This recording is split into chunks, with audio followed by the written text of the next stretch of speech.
Today's all about building great working relationships. And really, my 3 webinars or 4 webinars that I do around this topic, that's basically the crux of it. That's it in a nutshell. DISC is about 2 things. It's actually about appreciating the similarities that we have. And by similarities, I mean similar focus, people that are working towards the same goals, you know, those people that are on the same page with you, like-minded people. They may sort of behave and react to things quite similarly to you. And then there are those that are different, noticeable different approach, sometimes causing some misunderstandings, people we just don't get. And it's harder to build relationships with these. And the message here is that we need to appreciate others and respect that each of us are on our own journey. That their take on the world may be different to yours due to the experiences that they have had and the stories that they take from that. But more on that later.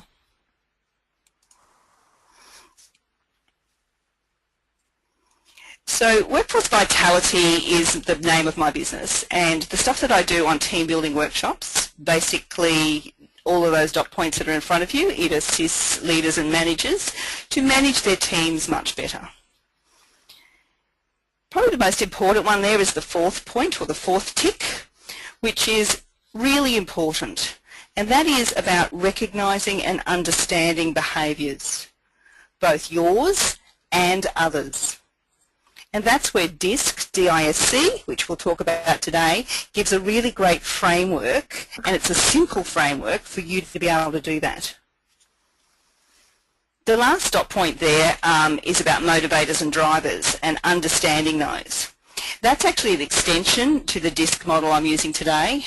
It's called WPMOT. It's basically workplace motivators, and it's another round of workshops that I do that brings it down to the next level, or I should say up to the next level, of really understanding what motivates the behaviour behind that. This is about really getting to know your team members. Okay, what it's not about, this is really handy. There is no right or wrong way. This is not about judging someone, it's about recognising and understanding, not pointing the finger. This is not about cloning people. You know, it helps us to see that we're all different and appreciate that it actually takes all types to make a world, and I'm sure you've heard that saying. It also takes all types to make good teams. And I love the robots or tin men. I tried to get a picture of tin men, but these ones look more like stick men. Having said that, though, what I mean by that is people are whole, they have emotions and they have feelings, and all of that is part of them as a whole. Our emotions drive our behaviours. So if you've got the thinking in your workplace that people should leave their emotions at the doormat as they walk through the workplace door, that doesn't build great relationships and it doesn't build humming teams. And lastly, I think what we need to do is drop the labels. Using DISC or any of these frameworks is not about labelling people into separate boxes. One of the biggest negative labels still in the workplaces today is generational labelling. It's entrenched negative thinking. You know, I think the most important thing about this particular slide and the message I want to share with you is in the green writing, because that's stuff that I talk about in my workshops. And I do strongly believe that when we label the generations in the workplaces, it's done often as an excuse or a reason to not take new learnings, to not learn how to efficiently communicate with others, to not recognise people are individuals. It's too easy to put them in boxes and label them and use that as an excuse. I'm just saying that we need to learn how to interact and not blame or generalise them as being all like that and all in the same boxes. And if this type of talk or generalisation or slanging is happening in your team, just be aware of it and address it. Because even paraphrasing a thought with, "Oh, just joking," doesn't mean that it doesn't have impact on others.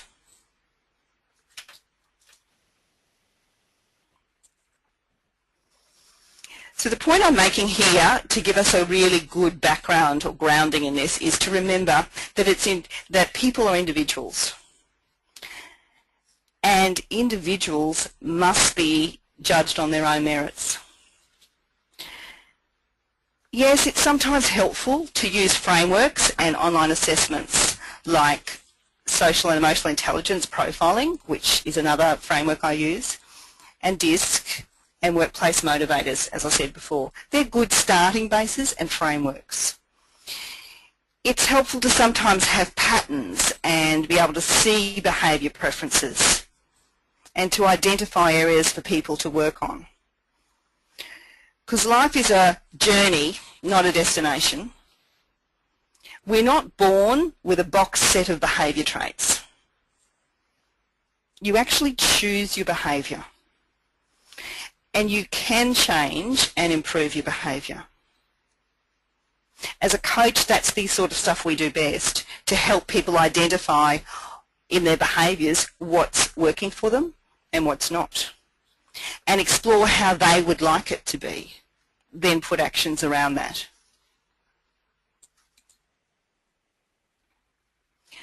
So in life, it's really important to broaden our focus. And I love this torch. I love this analogy of the torch. People often walk around with blinkers on, narrow-minded. We sometimes call them, too narrowly focused. They only focus on what they believe is right, and they're not open to alternative views. I'm sure we all know people like this. These people tend to only see the evidence that backs up their position. They actually don't look for the what else options. What could it be like? What could it look or feel like? What would a different result give me? They actually miss out on a lot of potentials. So the point of this is, when we look outside of our own reality, our own narrow focus, we learn so much more and become broader in our thinking and in our options. And that means we build better relationships with others and enjoy a fuller life experience. My favourite Nelson Mandela quote, if you don't mind me sharing that with you, is, "There is no passion to be found in playing small, in choosing a life that is less than the one we are capable of living."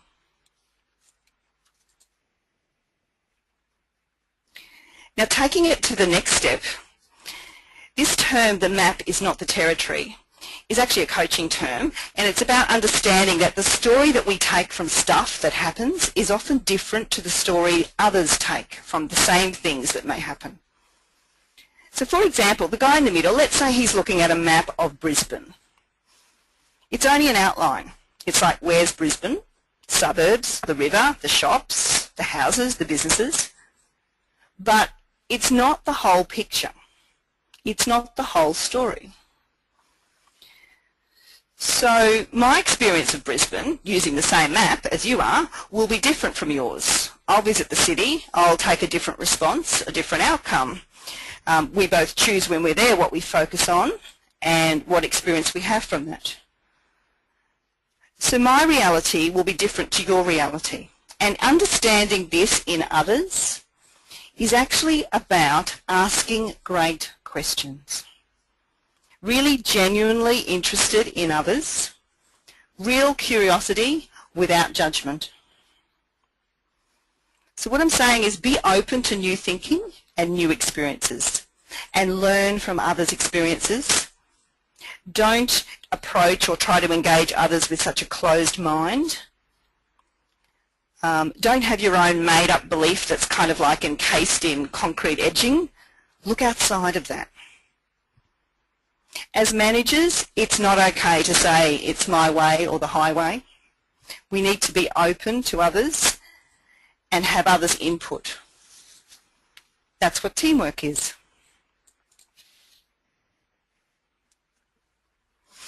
So there's a lot to learn about in the way we communicate with others, how others think and behave, importantly how we think and behave, why we respond or react as we do, how we communicate more effectively with others. A good question to ask yourself is, how's that working for you at the moment? Now we have some package solutions, and they're just a few I've listed here, that may assist you in your organisation to develop more effective communication and better team building practices. I've just grouped them here into 4 main things. The things I focus on are leadership development programs, workplace culture development programs, which is where team buildings fits in and also where DISC fits in. Apprentice supervisor training, I have a background in that, so that's another thing that I do to help apprentice supervisors with their communications and their languaging with young people.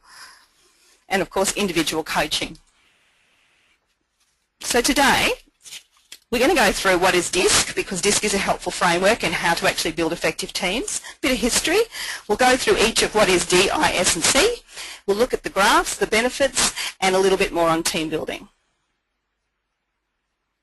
Thanks for everyone to join me today. It looks like we've got everyone on board now, so fantastic. So let's look at the DISC model.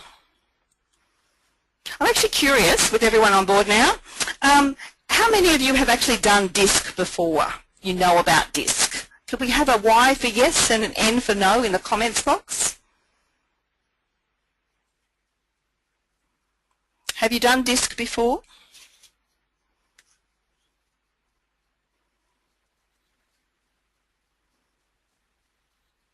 Okay, thank you.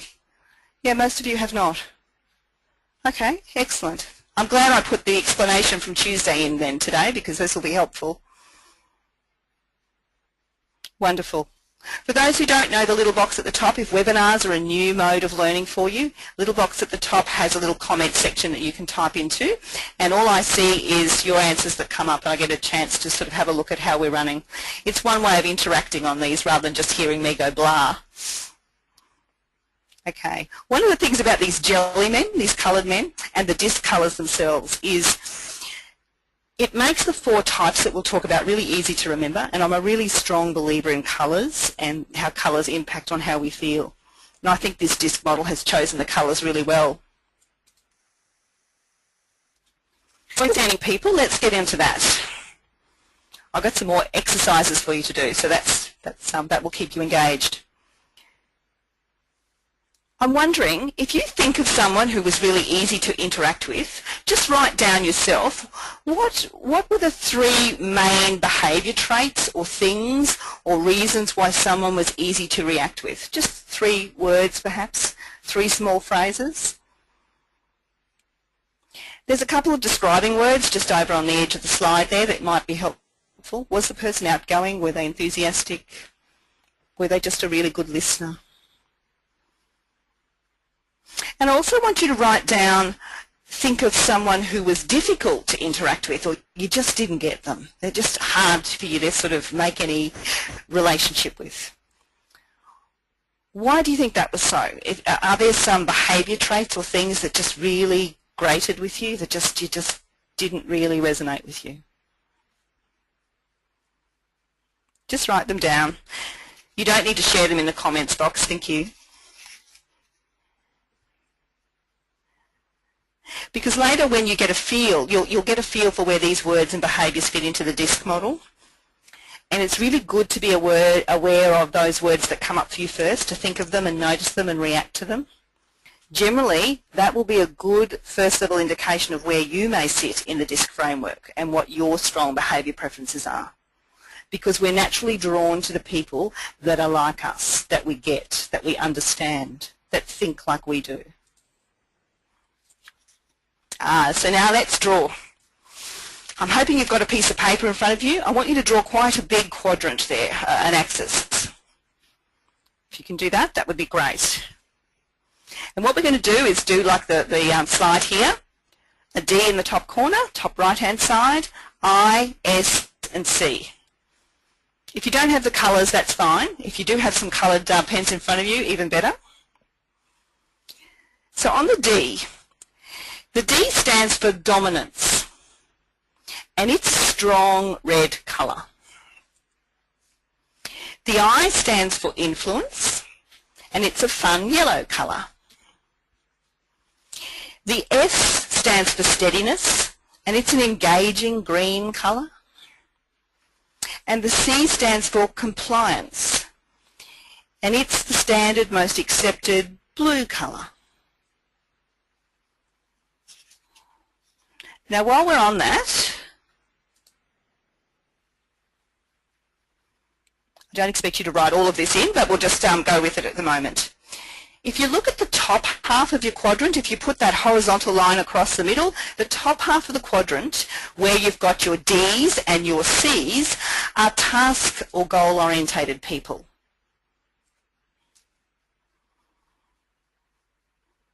And on the bottom end of the quadrant are people or relationship preferenced people. So if you write that on the bottom underneath your quadrant.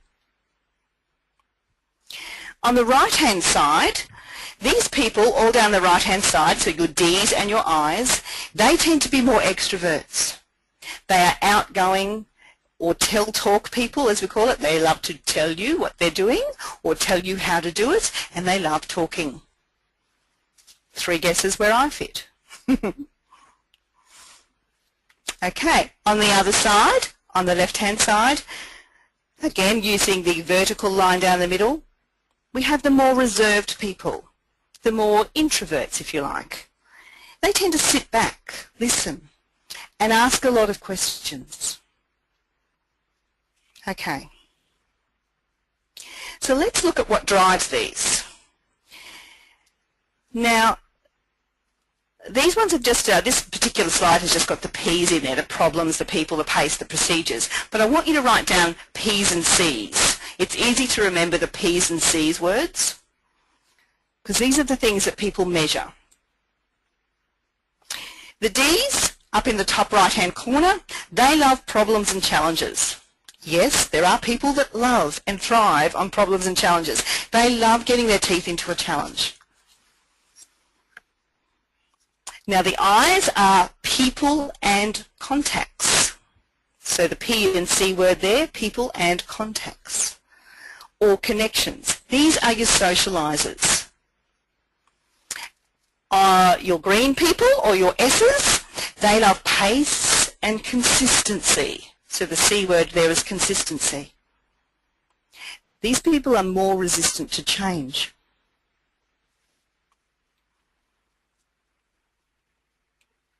And your C's, these people love procedures and constraints. They like things in a box. These are your detail people. You must tick their boxes. Interesting. I bet you're already putting some people's names into each corner. And hang on a minute, let's look at the intent of this model.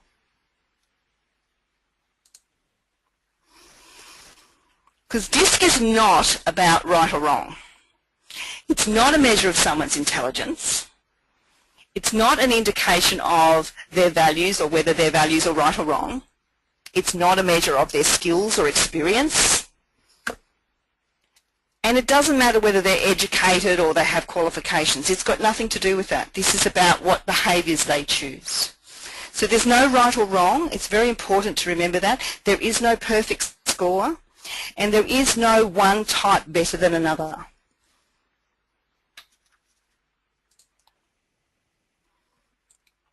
What DISC is simply a way to observe human behaviour, to look at how people act and understand why they act in that way.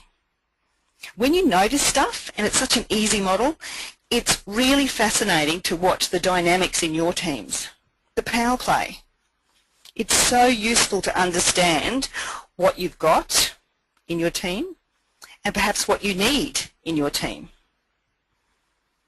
Do you have lots of people who just want to have fun? Lots of I's? Do you have the mother hens who want to stop the boat from rocking and protect the team all the time? Lots of S's. Or do you have the ones who ask lots of questions just so everything has been considered and everything is ticked off before they will trust or go with a decision? This is not my model. This has been around for decades and it is really used very widely globally. Just give you a little overview of the history. It actually came about from William Marston. Right up until about 1947, he did the most research on behaviour types and wrote the first papers on it. And initially, in the early stages, it was used for lie detecting because observing behaviours was helping with work out what someone's intent or a typical preference might be when they were looking at people of interest for particular crimes, etc. It then evolved a lot further through the 1960s and 70s particularly. The first DISC assessment, if you like, the first questionnaire, interesting, back in the 1950s. So it's been around for a long time and continued to evolve and to find more uses to actually to help businesses and to help individuals in understanding behaviours. The main point of this slide is in the 1970s, the last dot point, TTI, which stands for Target Training International, they're an organisation, they've actually been using the model since the 1970s, which is a long history, and they've done lots of research and ongoing research.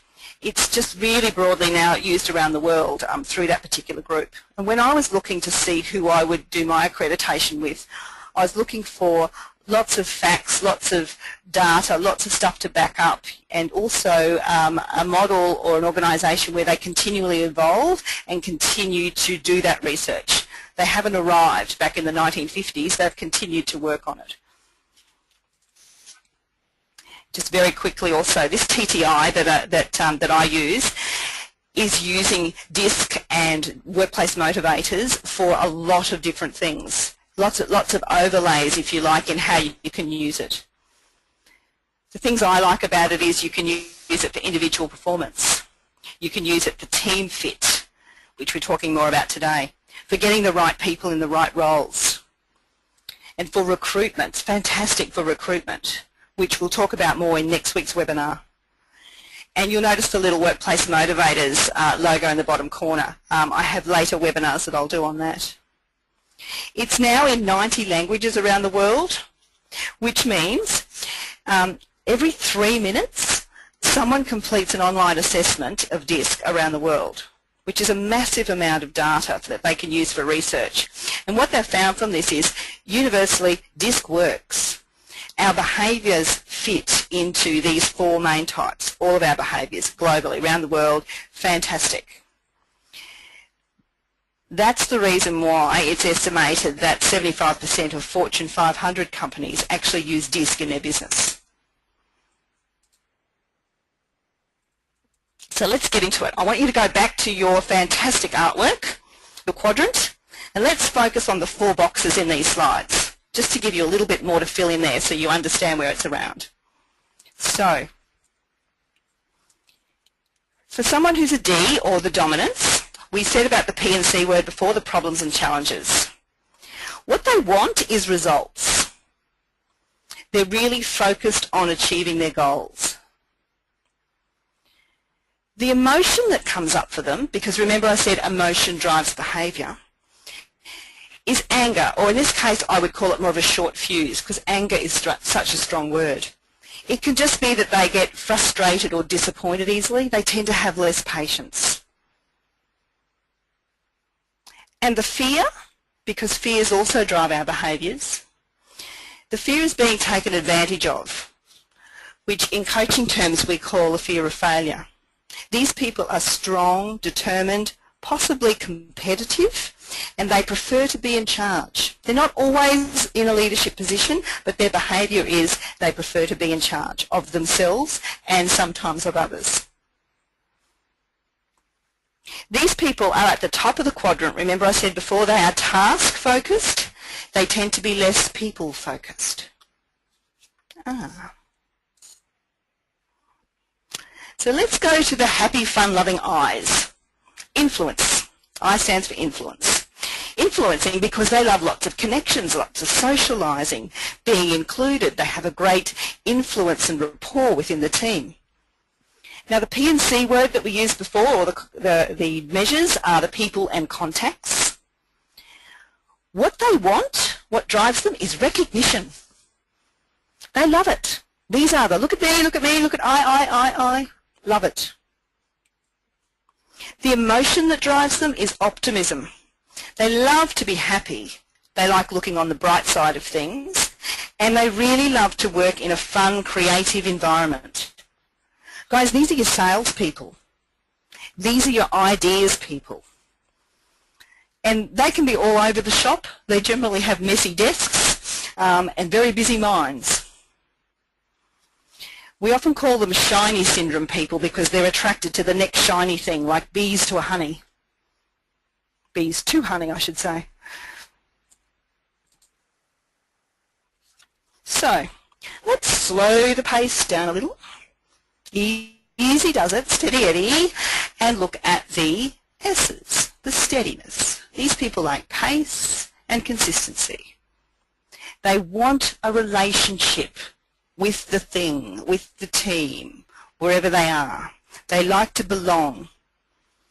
They have empathy of others. They tend to be others-focused.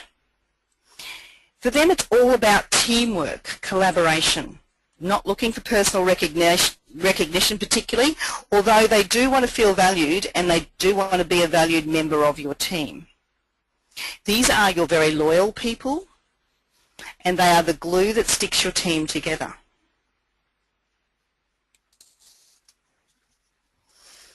And when you look at the compliance side of it, let's finish in the right way. Let's be precise, and the C's have it all covered. Just ask them. The measures for the C's are procedures and constraints, because they thrive on the need to be right, to check the list, to follow the rules and make sure everything is just right. So their want, of course, is things need to be right. Not necessarily that they have to be right all the time, but things need to be right. The things need to be done in the right way, correct, if you like. The fear that comes up with them, of course, is, the emotion that comes up for them, I should say, is fear. Because they're fearful of things not being right, of them getting it wrong. And the fear that comes up for them, I know that's confusing, but the fear that comes up for them is criticism of their work. This is the fear of not being good enough, of not getting it right. These people are your perfectionists. They sit, if you would look, on the opposite side to the I's in your people end of the scale for good reason.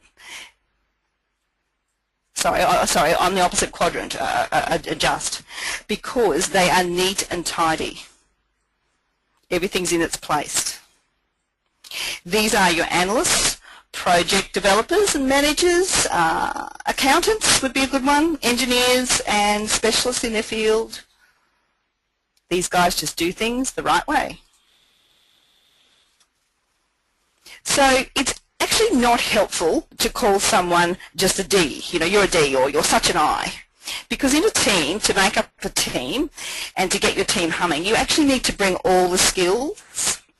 And people are a variety, or they have these four behavioural factors to varying degrees. You actually need all these types, and a person needs all of these sorts of things within their behavioural gamut, if you like, and be able to bring them to the fore when they need to. Let's look at the graphs just to give you an idea. So in your actual graphs that you get if you do an online assessment, it looks like this. Notice the 50% line across, the horizontal line. Most people only have, it's more common to have 2 above the line, which are your 2 higher preferences. Some will only have 1 above the line, particularly if they're very strong in one area and the rest of it is sort of, you know, ho-hum. And it's less common to have it right across the line, sort of all very similar. Generally, that's a fairly balanced person if they've got it all close to the 50% line, and generally it's in their adapted style, which means they have learnt to adapt in that way. This person above, or on this slide, if you notice on the right-hand side, the red is highly predominant. But this person is actually having to drop that red or highly predominant D, if you like, down a little bit in their adapted side, which means they've learnt to actually tone their D down to fit in with others.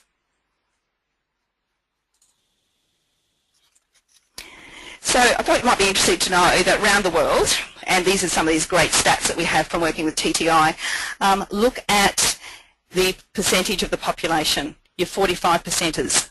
They are your S's. No wonder we struggle to implement change in workplaces if you have a lot of S's in your team. And look at your 8%, your C's. Many workplaces don't have enough of these. These are your project managers. These are your people checking and monitoring all the boxes. And what I've seen in teams that I've worked with is often the manager or CEO or owner of a small business has to do these checks and balances, and it causes them a lot of stress if that's not what their natural preference is, because a lot of times they would rather be out there leading their team. So you need your C's within your team to do that. And look how, rare they are to find.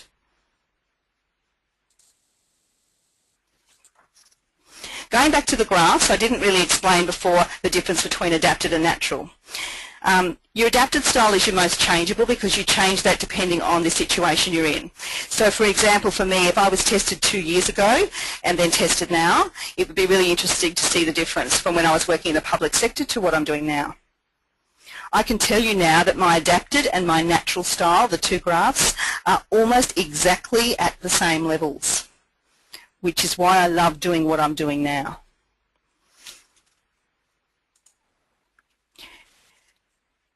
Your natural style is your least changeable because it's your natural style. This is the real you. It means you're running on mains power. So the other one was running on battery, this one's running on mains. Jobs that line up to your natural behaviour preferences means less stress for you, means that you enjoy them more. You'll put more energy behind it and you'll have more productivity. One of the exercises I do in a team building workshop is I have these coloured seat belts. They're quite strong. You put them along the floor. And it's really interesting to get people to stand where their natural strong preference is. So in my case it would be a D. This is not my graph, by the way, but in my case my strong preference is a D. To stand there and then to look at their adapted style. And if it actually is a lot further down the scale, if they're moving what we would call 20 points or more in the other direction, to just check with them how their stress levels are. How's that working for them? Now, patterns tell a story. And actually this one is closer. I'm quite happy to share. This one is closer to what my natural style is. If you were to put a dot at the top of each of the columns on the graph that you get from the assessment online, and you do it on your natural and on your adapted, what you get is a pattern like this. Now what that gives you is the ability then to place it into a wheel, which would look a little like this. Now when we do this online, we do, as a team, we actually do these wheels because you can see on a personal scale, individual scale, where you sit in the wheel. What's handy is, and it doesn't show on this one, but what's handy is there'll be a star on your sitting over the top of the little square there that is the same pattern as your adapted, as your natural style. And then there'll be a dot, a larger black dot, where your adapted style is. And to just see quite visually how far apart that is quite powerful. Also looking at the words around the side as to the sort of behaviours and the sort of values you may bring to a team, to see where that sits and to see how far outside of your natural style that is. So you end up with those little patterns, and as I said, it's a really good question to ask for someone when you look at their individual style. How is that working for you? This is a really great tool to assist in performance management. Yeah, that word. Because we all do them regularly, don't we? Yeah? Performance discussions should be more about the person's fit within the role, their achievements and their behaviours, less about KPIs, because if the KPIs are not being achieved, then obviously there's some skills that either need to be developed, or perhaps the person's natural style is not a good fit for this role. Now, I'm not telling you to sack them. It means that as a manager we can then look at how we adjust their role, perhaps add some stuff that they like, stuff that they're naturally good at, that floats their boat, and take away some of the stuff they don't like, and make this a role that is a better fit to that person. Because that's how you show really good value, or the value that you have in that team member. Now that's a judgment call, of course, depending on how much you value the team member, but it is one way of using it within your performance discussions, another great framework to bring into them. What I like is also in a team, when we're talking about team building, is you can see when you plot where someone sits in their natural style around the wheel, you can see what's missing. You can see how balanced your team wheel is. Do you have the right types? Do you have too many of one type? You can see where your team's strengths are, where people fit. It really paints a powerful and enlightening picture, a lot of aha moments for a lot of businesses. I find this is one of the most useful and beneficial ways to use DISC in your business, particularly for team building. This is step one of how to discover what is happening now, and then to explore what do you need to do to improve this. Yes, this should be taken into account when recruiting new team members. What do you need more of? What skills and behaviours are missing? Do you have creative ideas, people, and no one to put the plan in place or the steps in place to make it happen, perhaps? Do you have too many Ds and not enough of the other types? Or do you have all S's? Remembering that 45% of the population are S's, chances are you may have a lot of them. We'll use this more next week when we talk about recruitment.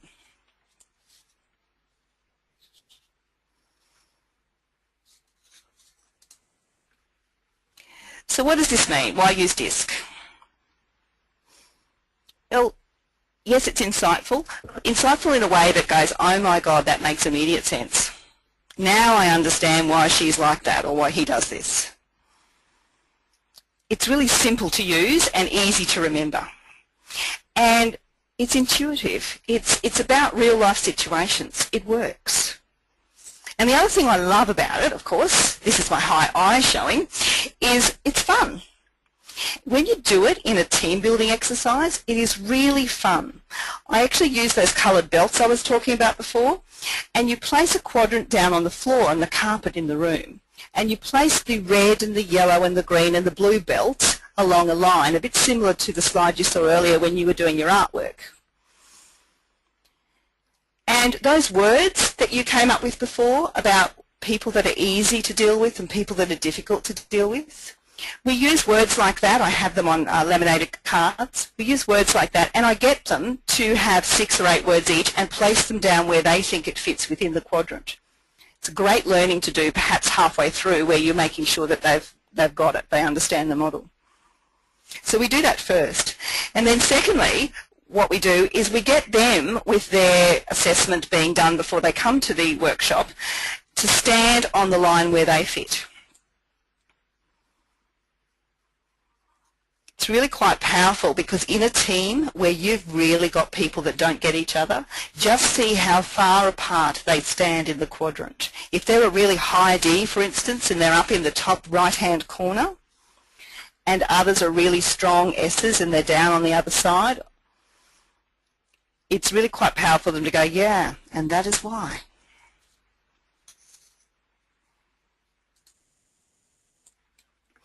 So the key benefits are, yep, it's simple and fun. It's a very powerful way to improve communication. And by that, and I'll talk a little bit more about that on Tuesday, by that, it's how you then use this. It's not useful to just put someone in a box and say, well, you're an S and I'm a D and that's why we don't get on. Thanks, see you later. It's not about that. It's about understanding what drives them and what the way in which you language things, the way in which you communicate to people, if you've got a lot of S's in your team, will need to be adapted slightly more to how they prefer to be communicated to. It's understanding the impact your behaviours and the way you communicate things has on others who don't come from the same thinking or behaviour preference. We're often unaware, I'm gobsmacked at times when I'm dealing with CEOs and with leaders, high-level managers, who are often unaware of the impact of the way in which they do things, the how they go about doing things, really impacts on others in their team. Just totally unaware. This is one of the tools that can help them seize that. It does help reduce conflict, and it does help build trust and cooperation and commitment within a team. One of the exercises I do in a workshop, we also look at how do you identify this very quickly, 5 points on identifying this in your team. So this would be if you haven't had the online assessment done, but you're getting a fairly good feel for where people's strong preferences are just by the way they look, the way they present themselves on their desk, for instance, messy, tidy, neat, do the boxes have to be ticked, or are they, lots of ideas people? It's pretty easy to spot. But then it's what you do with that that's important. So it's how you communicate. So in the workshops we talk about how would be the most effective way to communicate with that person. Like, what would you say? If you came over the top and went blah, this person's reaction is more likely to be this. Whereas if you did it in this way, they're more likely to start to build trust and engagement and build rapport with you. Because when you know why people behave the way they choose to, then you can adjust your communication style and words and actions to better connect with them. This builds better relationships in teams, it reduces frustration and conflict, and really simply makes sense in the long run. Because you're going to end up with more effective teams, which for businesses means more profitability and more productivity.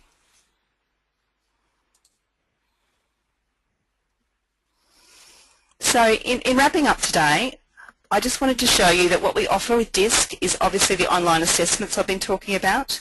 They're very easy and quick to do.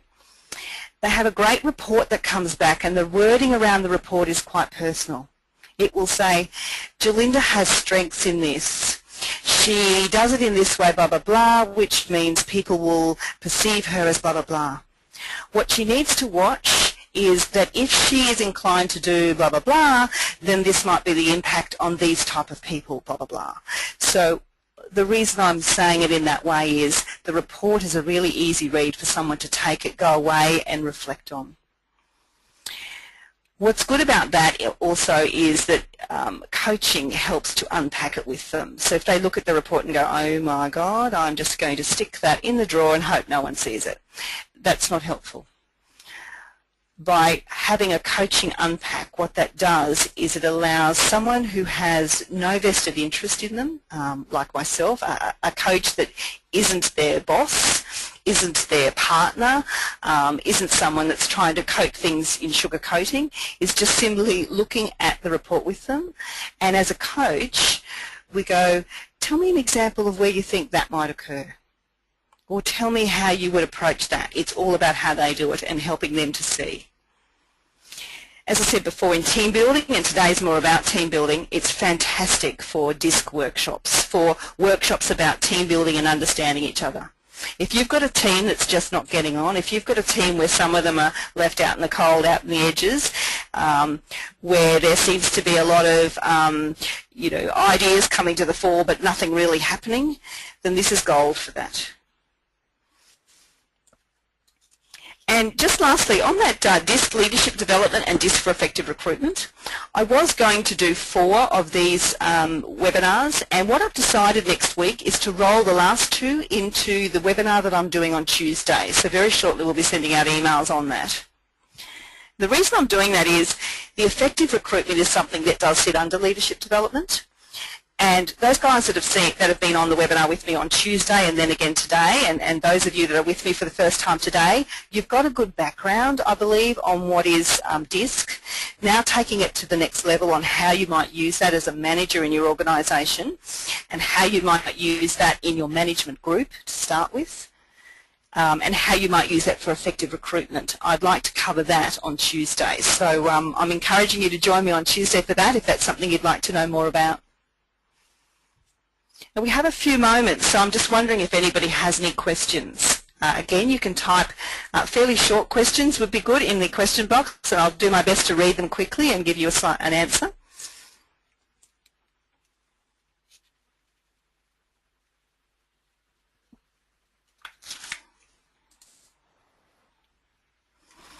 And finally, I've just put up my contact details there just while I'm waiting for any questions to come through. The best way to contact me is by email, and the reason for that is, while I do have a great mobile phone, as we all do, I do a lot of my coaching over the phone using my mobile, Telstra to Telstra. I have a special deal for that. So often my phone will be engaged because of that. Now, you can leave a message on my phone, of course, but if you're wanting to email me about an inquiry for me to come and talk to you in your business, I'm quite happy to do that. I was talking to a business yesterday, and it was really quite powerful for them to see the things within their team that they need to be aware of, that they can bring this into the way that they've set up their organisation and what they're missing. They're about to recruit 2 or 3 more people in their management team. How powerful is it to actually know what you need in your management team and the sort of behaviours that you need to actually bring in there to help drive change in your team? Love this stuff. Okay, there doesn't seem to be any questions coming through. And just comments. So lovely comments, thank you. Excellent. I'm glad you enjoyed it. Thank you very much. Have a great day, and I hope to see you on Tuesday. Thank you for joining me. Bye for now.